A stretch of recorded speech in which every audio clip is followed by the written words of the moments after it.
Terus ngapain? Kami tahu bahwa proyek ini banyak sekali tantangannya.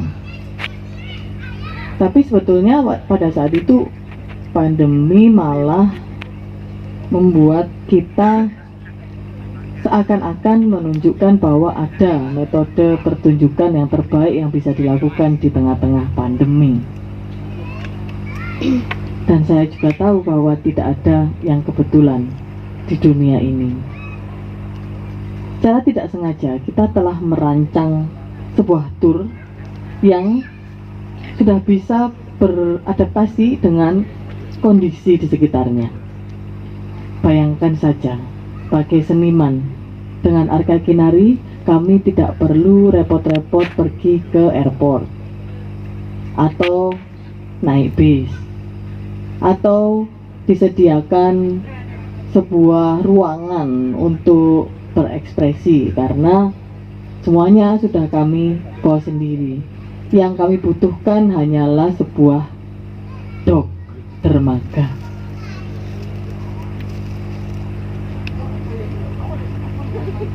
Kami juga belajar menghindari kota-kota besar dengan regulasi COVID yang sangat repot. Jadi kita hanya mengunjungi pulau-pulau kecil dan juga dijamu oleh para tetua adat. Kami juga belajar memberikan pertunjukan di sebuah pulau yang tidak memiliki dermaga, asalkan ada kapal tetangga. Kami undang warga sekitar untuk menonton pertunjukan kami dari kapal sebelah. Jadi kami pada saat itu belajar banyak sekali bagaimana cara memberikan sebuah pertunjukan. Sembari menjajaki pulau-pulau kecil, dan waktu itu kami juga sedang bekerja sama dengan Kementerian Pendidikan dan Kebudayaan untuk program jalur rempah, menjajaki titik-titik jalur rempah di Nusantara. Kami juga menyisipkan pesan-pesan lingkungan tersebut kepada sebuah serial yang dibikin untuk program belajar dari rumah. Dan ini salah satu trailernya. Menurut saya, jika manusia itu dengan cepat merusak bumi, pasti seharusnya dengan cepat bisa membetulkannya. Keseimbangan alam itu bisa dibetulkan dengan cepat juga. Itu artinya kan merupakan keberuntungan bagi banyak pihak.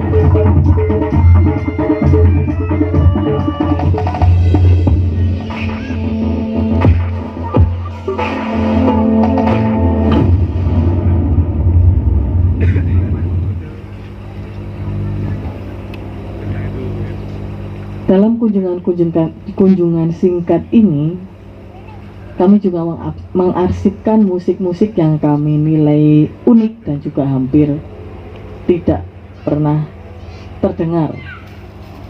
Para musisi yang telah dikurasi kami undang ke atas kapal untuk mengadakan sebuah konser, dan juga kami rekam, dan program ini bernama Laut Laut. We interrupt this silence with a series of offshore concerts aboard the cultural vessel Arka Kinari.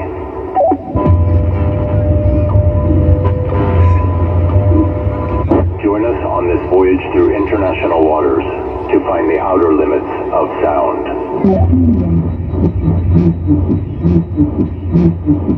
Welcome aboard Laut Loud.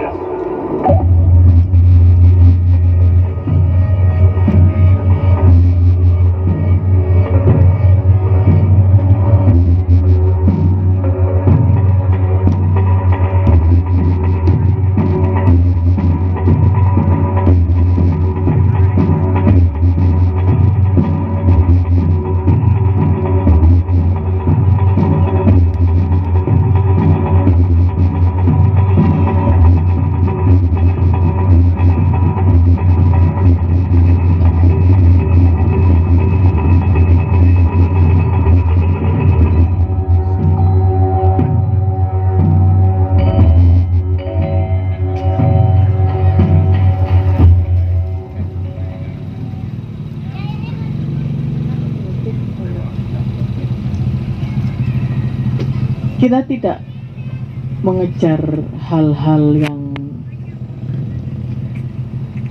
ini ya, apa namanya,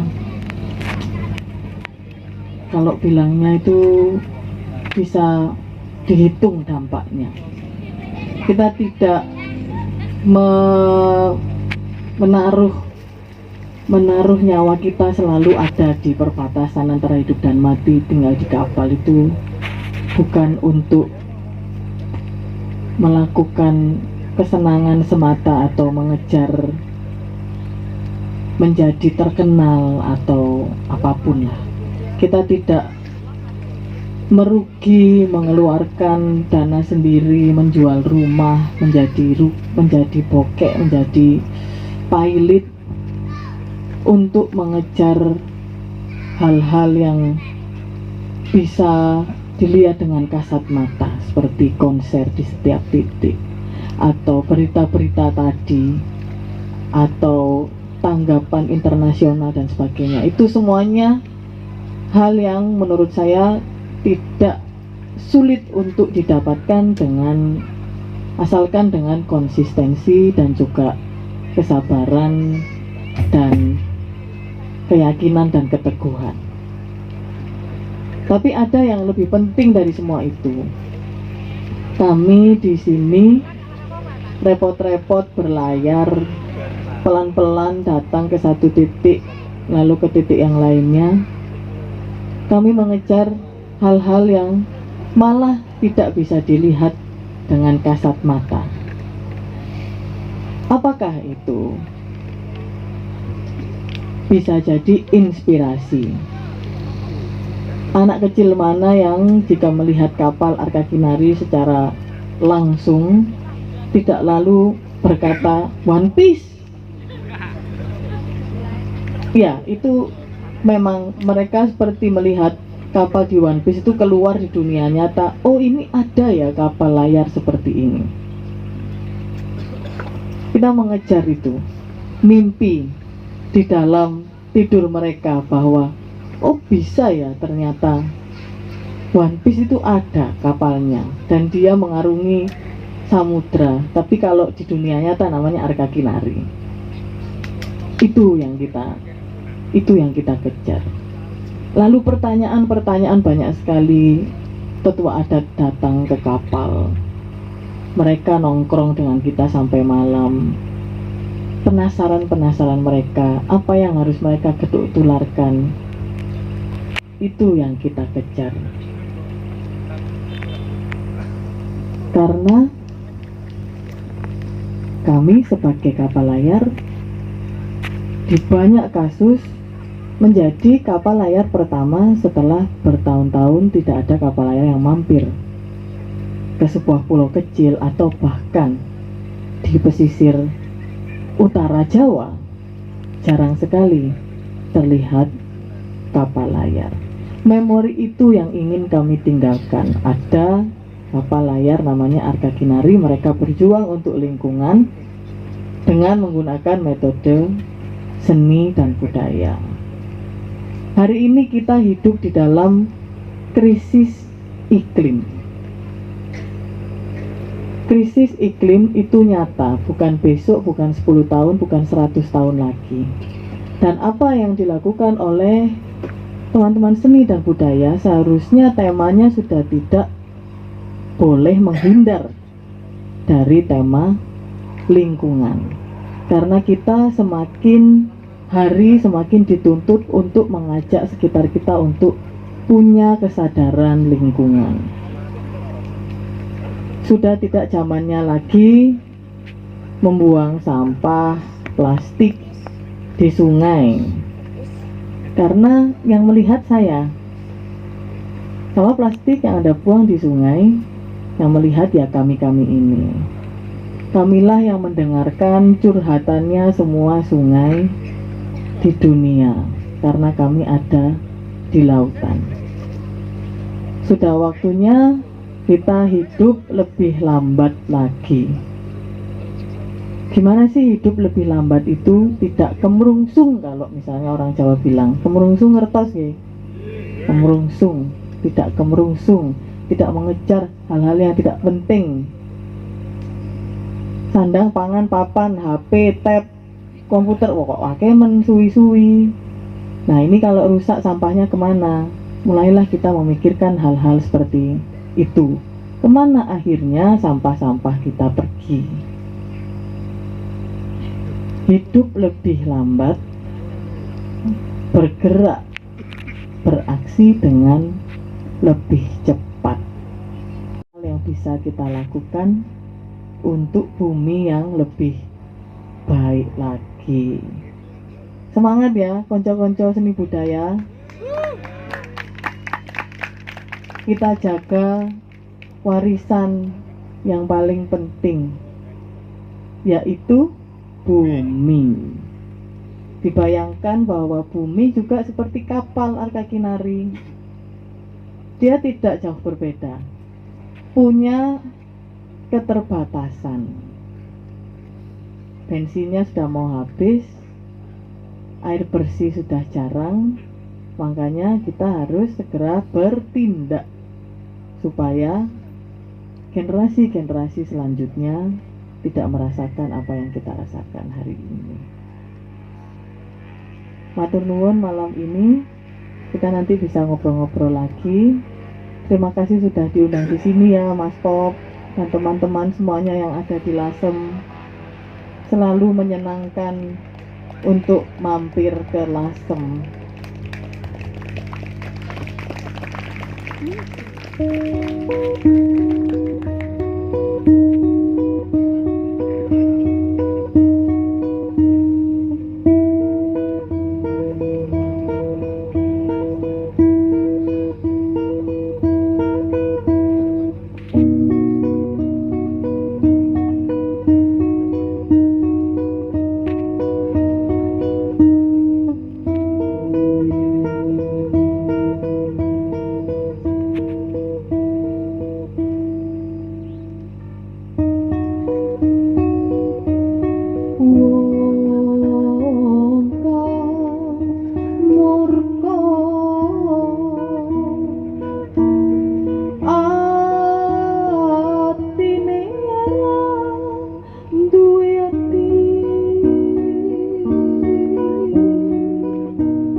Terima kasih banyak.